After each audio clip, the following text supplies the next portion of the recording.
podcast for potential development by and with Uli Vogel. A very warm welcome to our episode today. Break time equals 0.5s/. This is a special sub-episode in our ongoing series that we're doing together with our younger employees who belong to Gen Z, namely Hanna and Fabian. Break time equals 0.5s/. Listeners who have been following along with us for a while now will already know them quite well from our very first episode. Break time equals 0.5s/. That was when we talked all about training and university life, specifically how it used to be back in my generation, since I am a member of the baby boomer generation myself. And how it is today, that was really fascinating. We also received some truly fantastic feedback. And this phase, deciding on training or university, is a really important, formative stage of life. And I thought it turned out really well, seeing how you, as young people, Hanna and Fabian, how you see things, and how I was still able to contribute as well. So first of all, a very warm welcome, dear Hanna. Great to have you here. Hi Uli, I'm glad to be here too. And a warm welcome to you as well, Fabian. Glad you're joining the conversation again. Absolutely. Thanks, Uli. I'm really looking forward to this episode. Very nice. That's the connection. We were last time in that really important phase, where you're making life-changing decisions. And today, with episode 2, let's dive into the career perspectives we have and that I had.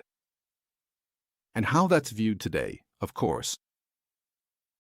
And the third episode will then focus on important topics in politics and society.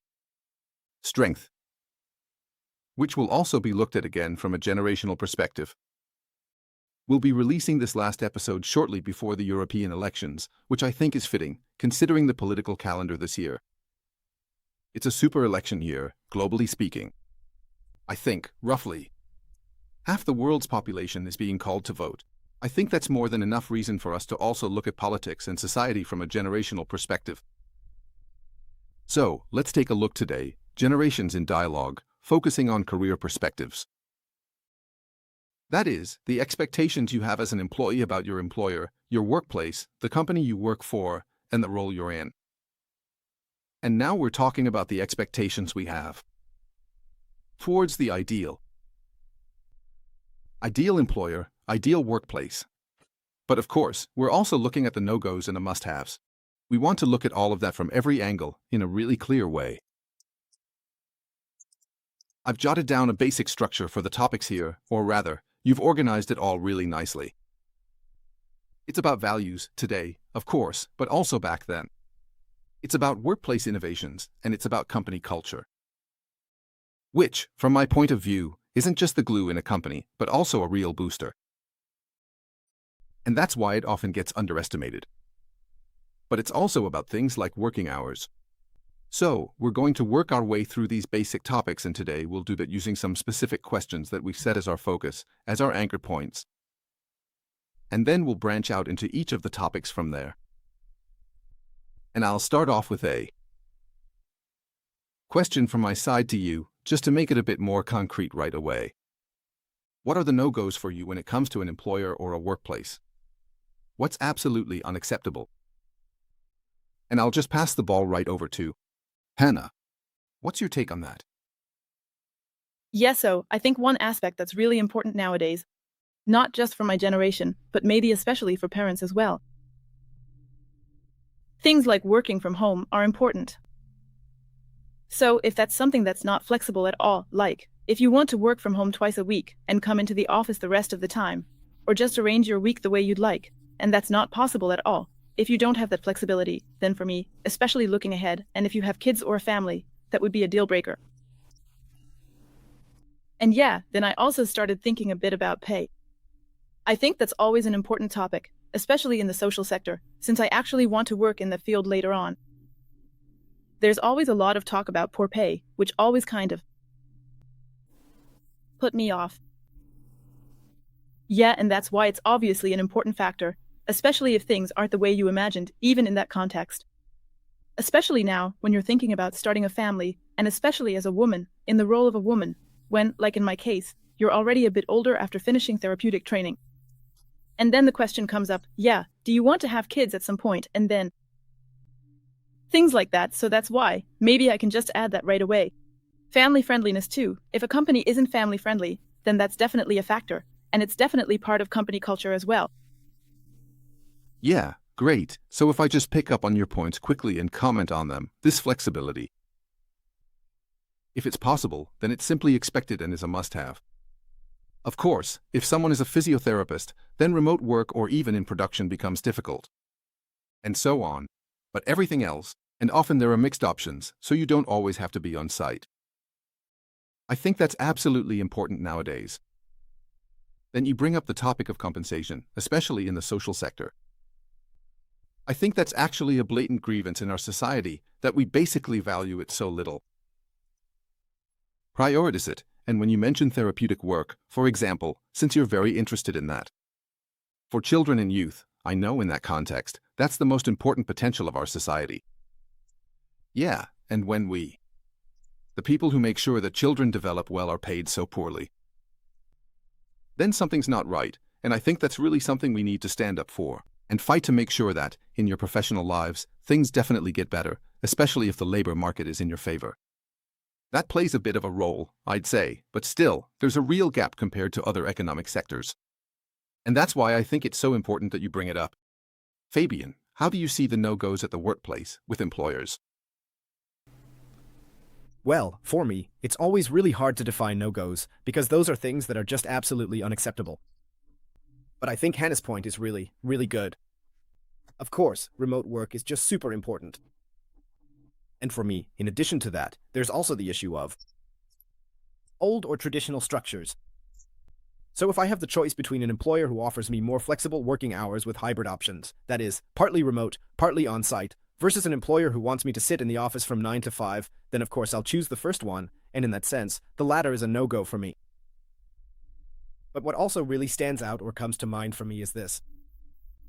What stands out about these old structures is when employers, aren't driven by innovation at all, or even block innovation. I actually find it a no-go if they're not open to technology at all, not willing to try new things, or to keep up with the spirit of the times. A concrete work example from our everyday life here at Profiling Values. We were just talking about this in another meeting. We're also working on an artificial intelligence that we can use for our company. And all of that was only possible, in this case now, because you, Wooly, said to me in a meeting a few months ago, yeah, we could give that a try. And now we're right on the cutting edge. And the opposite would be a total no-go with an employer if someone had said, oh, let's just wait and see, this is all nothing, this new technology.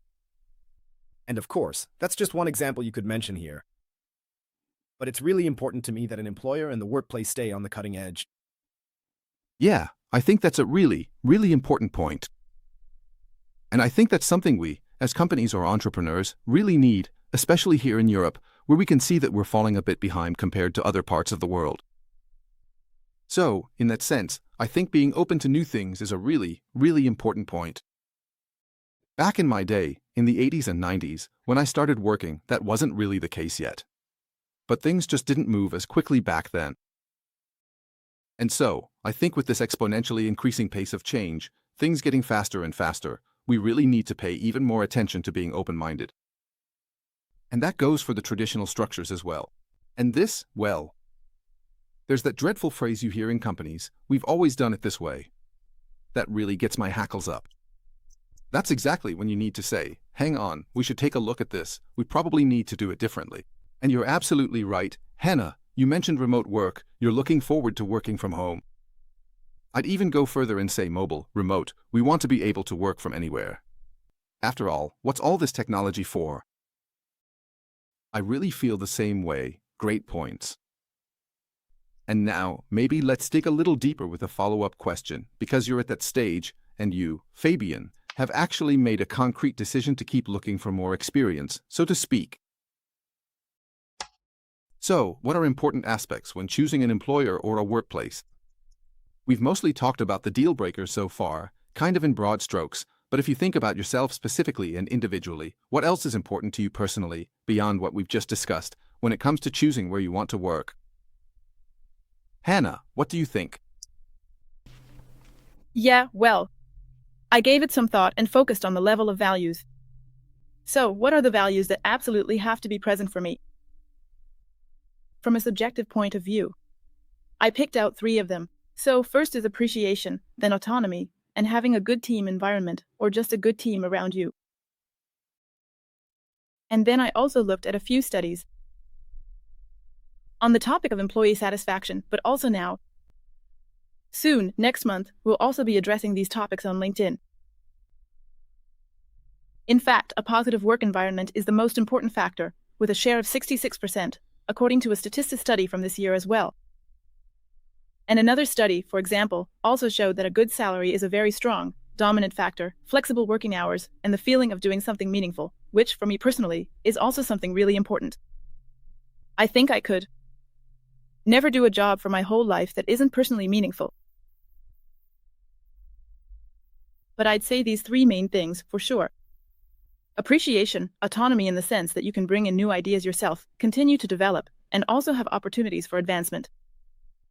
And then there's the team aspect. I'm also pretty sure that a lot of people change jobs because of the team, or maybe even stay at a job because of it. Because of the team, so that's also a really important factor. Yeah, nice. So you picked appreciation, autonomy, and the team as well. Basically, we're already talking about Deci and Ryan here, about self-determination theory. You know your stuff in psychology, the autonomy part isn't there. For me, the team represents social connectedness. And appreciation is ultimately something you should get back when you perform competently, thanks to your skills. And that shapes the atmosphere and culture. And maybe you could go so far as to say, well, people. These days, young people especially have more choices than we used to have.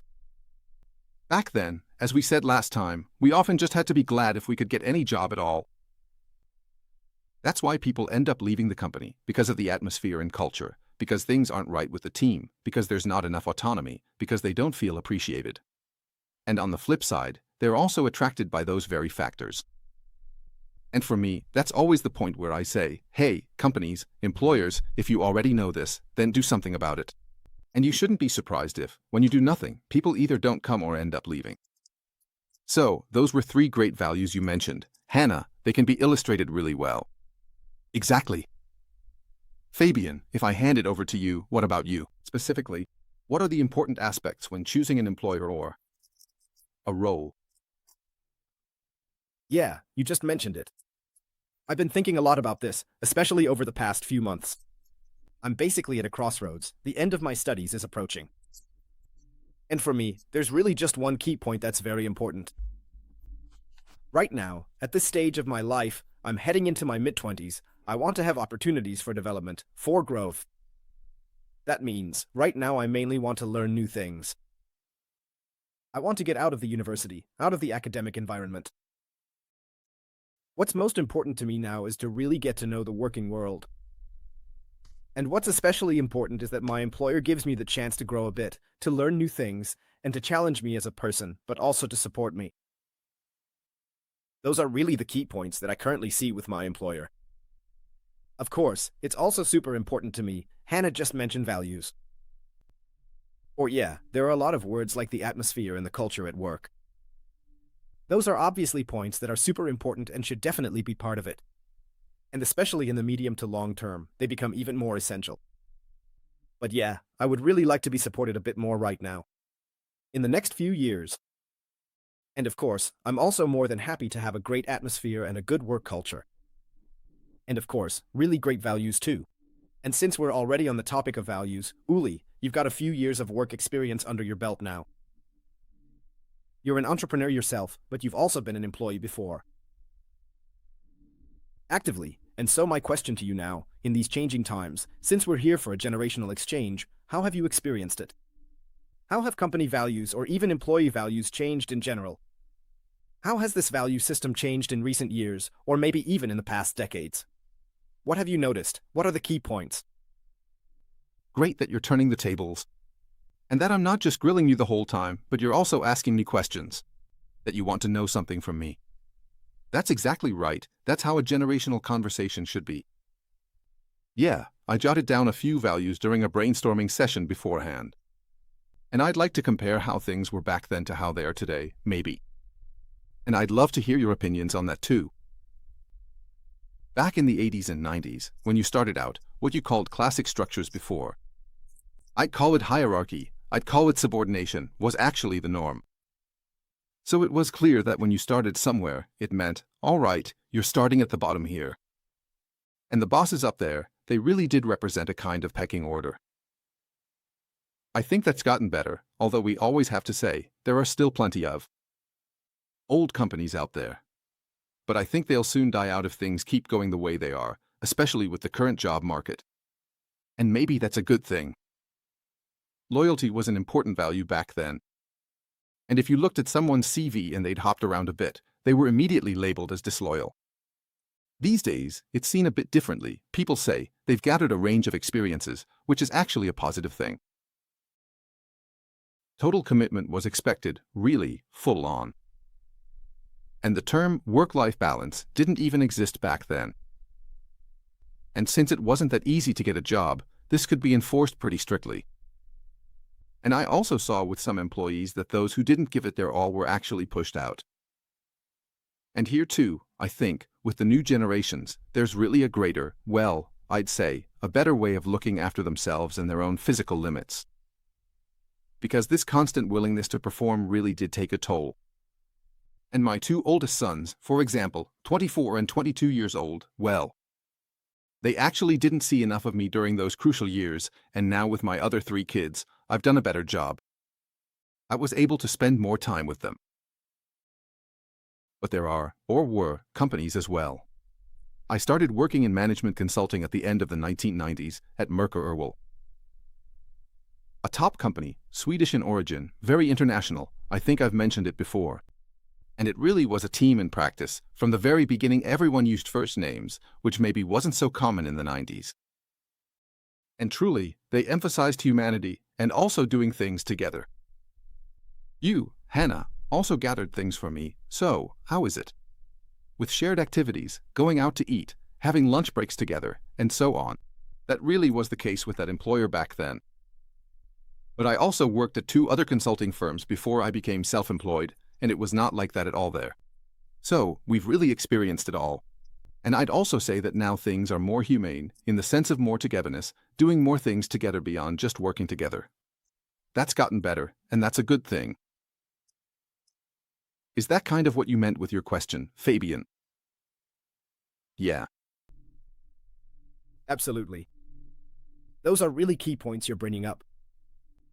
What I find especially interesting is, I know from my parents' generation, people would say, wow, you were with the company for 30 or 40 years. But now, when you scroll through LinkedIn and look at profiles, people say, wow, you managed to find a new top employer every 3 or 4 years to switch jobs and keep developing yourself. Those are really the differences I personally see between the 2 generations. Yeah, Hanna, would you like to add anything to that? Yeah, what also came to mind for me is just how stark the contrast is between these generations now, and between the expectations people have. Especially, what's also been reflected in the media over the past few months, at least that's the impression I got, is the question, is Generation Z just lazy? Or what kind of expectations are coming up now that just didn't exist before? For us, speaking now about Belgium, where those things just weren't there. And yeah, that's probably the impression a lot of people have. But as I said, and Uli already mentioned this too, it's simply an evolution that brings so many positive influences on family life, on child development, and also for oneself, for well-being, which in the end just has a positive effect on performance as well. So really, I'd say it's more of a win-win situation. And yeah, that's how it is. In my opinion, you really can't see it the way it's been portrayed a bit provocatively in the media. Yeah, maybe if I could just jump in again for a second, because those sweeping judgments really get on my nerves too. I think you really have to be a bit more specific. You need to work out what's different for each generation. If I look at the generation before mine, for example my father-in-law, he spent his whole life with one employer.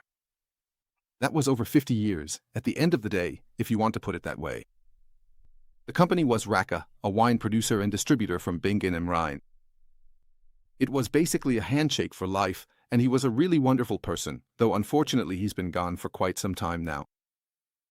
Or both my parents are pharmacists. My father actually lived through the war years, or at least part of them, and remembers them clearly. And then the famine afterwards and all those things. So, they were shaped differently too, but in every generation there are lazy people and hard workers. That's just the way it is. And if we look at it today from a generational perspective, that young people also critically question what the point is and how they should contribute their efforts. And that they look at it critically too. In the sense of, I think this is appropriate, but that, not so much. So I think that's right and good, because longevity is also a buzzword that's often in the media. We want to try to live healthier for longer, and there's actually a lot you can do to achieve that. But if I work myself to the bone for 20 years, that's just nonsense. And I think you guys are really further ahead than my generation was. Yeah, totally. Speaking of working yourself to the bone, it's a topic we've kind of danced around it a bit, I'd almost say. Uli, I'd like to put the question directly to you again, especially as an entrepreneur. We're now, as we said, in times of technological change. A wave of artificial intelligence and automation is coming our way. And there's a topic that's flaring up more and more, the 4-day workweek. There are currently several pilot studies underway, including at my university. For example, they're looking at the impact of the 4-day workweek on work productivity, but also on life satisfaction. So as an entrepreneur and also as a founder, I'd like to ask you, how realistic or how sensible do you think this 4-day workweek model is? Because one, Yeah, well, it depends. Let's put it that way. When people come along and say, yeah, this is great and boosts productivity and satisfaction. And now, instead of working 40 hours, just to keep it simple, let's say we only work 32 and still want to get the same pay. I say no. Why's that? Who's supposed to pay for that? The employer, just like that. So, in the end, it really has to be about productivity. If I take another extreme example and say, if someone says, I just like having 3 days off, and that's why I work 4 days, 10 hours a day, then I'd say, yeah, that's fine. You can organize it however you want. If you're putting in your 40 hours at productivity level X, whether you do it this way or that way, it's totally up to you. Unless, of course, there are reasons why you have to be there on every workday. But just speaking in general terms for now, if it's about what you mentioned, Fabian, that with artificial intelligence and so on, we're seeing a boost in productivity and similar things here, then yes, in principle, you could talk about maybe increasing working hours or, as a result, wages as well. So, you always have to juggle these two parameters. But if there's a boost in productivity here, I can't just pass that on one-to-one to the employee. That wouldn't be fair. The employer should also get their share, after all. If you look at satisfaction studies, or, I don't really read that many studies anymore, but rather articles about studies and similar things, then it does seem to show, and I'm just saying this off the top of my head, that somewhere between 35 and 45 hours a week is something people these days can actually handle pretty well. And some want a bit less, and some a bit more. So I've deliberately made the range a bit broader here. But to say, let's just make it 32 hours for everyone and pay the same wage as if it were 40, especially now, when in Europe we're actually falling behind the rest of the world because they're obviously hungrier, not as complacent, more eager to succeed, more willing to perform. No, I have to say no to that. So, in that sense, my attitude towards it is ambivalent to critical. Yeah, but it's also important to look at these models critically.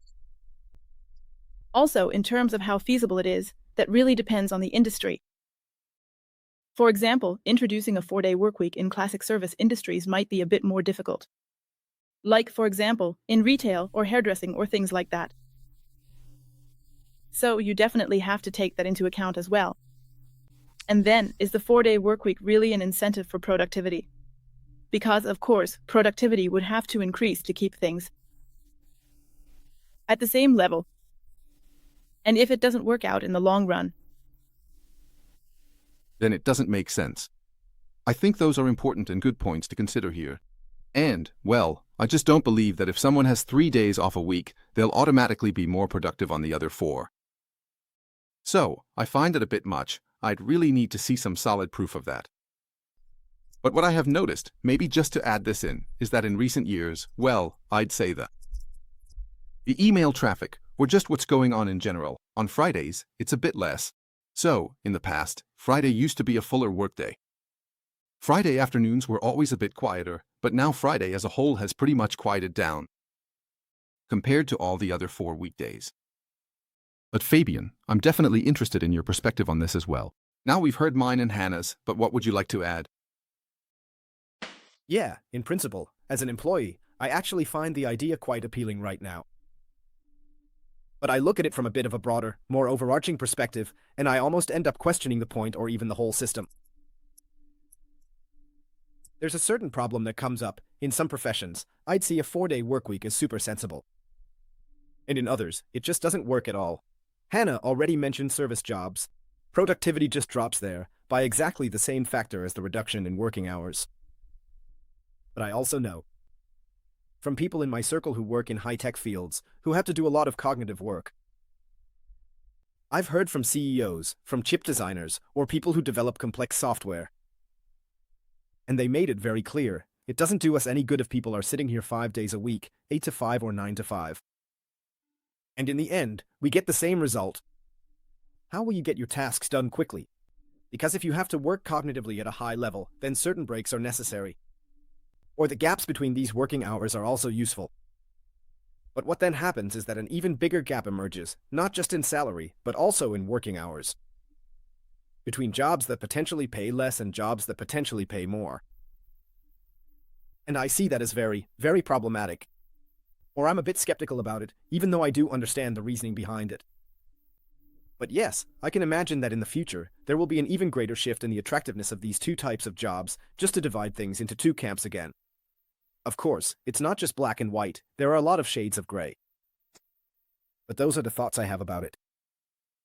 Yeah, so that means there are, so to speak, different levels of attractiveness, as you call it, different types of tasks that are just so different from each other, that it could even disrupt social harmony or cohesion a bit, because there are some people who are just on a completely different path. And of course, it's always the case that the grass is greener on the other side. And maybe you always envy that a little, wherever you are. On the other hand, I completely agree, and anyone who deals with creative techniques and so on knows that rigidly working through set hours has nothing to do with it. In fact, it can even be harmful. And in that sense, I'm in favor of the greatest possible flexibility when it comes to that. I often come up with really great ideas in the shower or sometimes on the weekend. And then I sit down and put those ideas on paper. That's why I don't really have this strict separation between work and life. It's more of a work-life blending for me. And I'd be happy if people could look at their lives as a whole with a sense of meaning. And work is just one part of that. But it shouldn't be defined down to the exact hour in the union sense, but rather maybe by the results you want to achieve. And that the factor of time doesn't play such a big role anymore. But now we're almost getting philosophical, and maybe we can pick this up again in episode 3. But we also have another topic we've set out to discuss here, namely, what about AI technologies in everyday work or university life? You're both still involved in that as well. That's been the huge boost over the past 1 3/4, almost 2 years, I'd say. So my question to you is, how often do you use AI technologies? And yeah, of course, Fabian, you already mentioned it, we're working on a special project at the moment as well. But I'll admit it now too. I'll hand it over to Hannah. What's your take on it? Or how do You use it? Well, I'd say here too, Fabian definitely deals with it more and is in contact with it more than I am. Because when I think about it, especially now in everyday university life, what now? I think almost everyone uses ChatGPT every day now. Today, I use it very differently than when it first came out and was new. Of course, you first had to learn how to handle it. How do you work best with this AI to get the best results? With it. And now, I actually use it a lot for myself, not for things I'll later put down on paper, but more for generating ideas or things like that. But I would say that I'm in contact with it every day. But otherwise, I couldn't really think of much else, to be honest. Then let's pass the ball over to Fabi. And I'll add something to that topic as well, please. Yeah, so for me, the answer to the question of how often I use it is simply, every day. For me, it's reached the point where artificial intelligence is a daily companion. Uli, you mentioned our project, and I did earlier as well. It's not just that I'm working specifically on an AI tool. I use AI to develop this AI tool. whether it's to make certain parts of the text a bit more precise or to shorten them during data entry. That's obviously a very simple task. But I also dive into the code, work a lot with Python, and it's just super practical. I can input error messages. I can say, hey, this is my code. Can you explain this part to me? And how do I add or replace it? XY. These are just things that really save me hours of work, where otherwise I'd have to research certain commands all over again or try to figure out the error message first. And then, I just copy and paste it in. Ask here, what's going on? Where's the mistake? And after a few seconds, I get a competent answer. Ideally, a direct solution that already works. And those are exactly the points.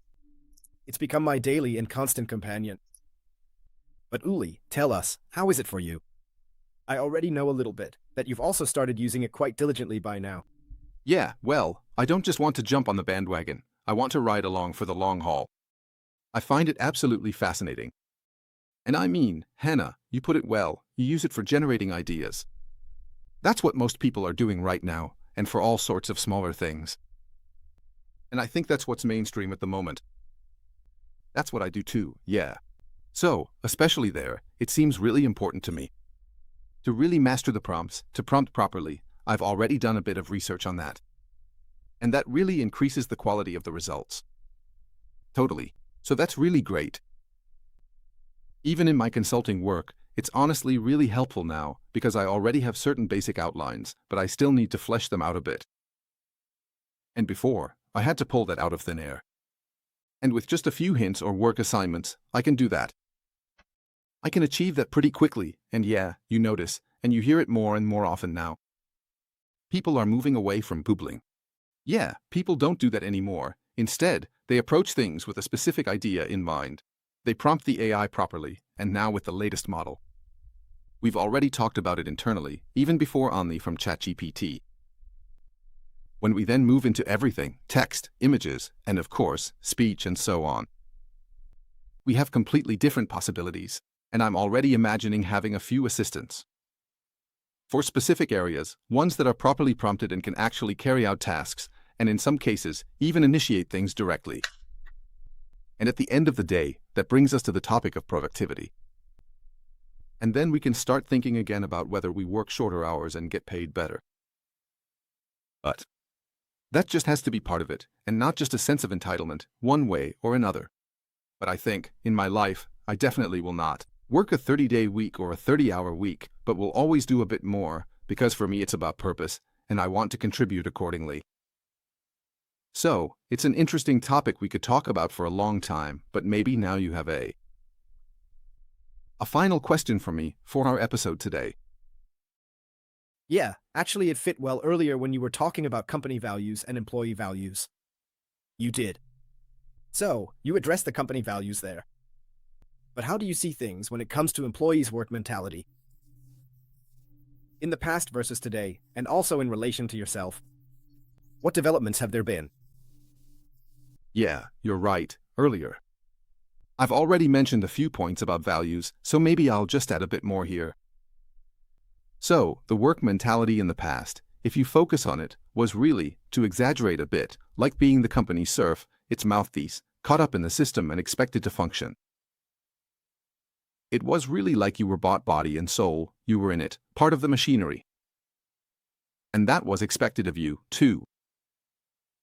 And then, as I mentioned earlier, it kind of depended on the culture.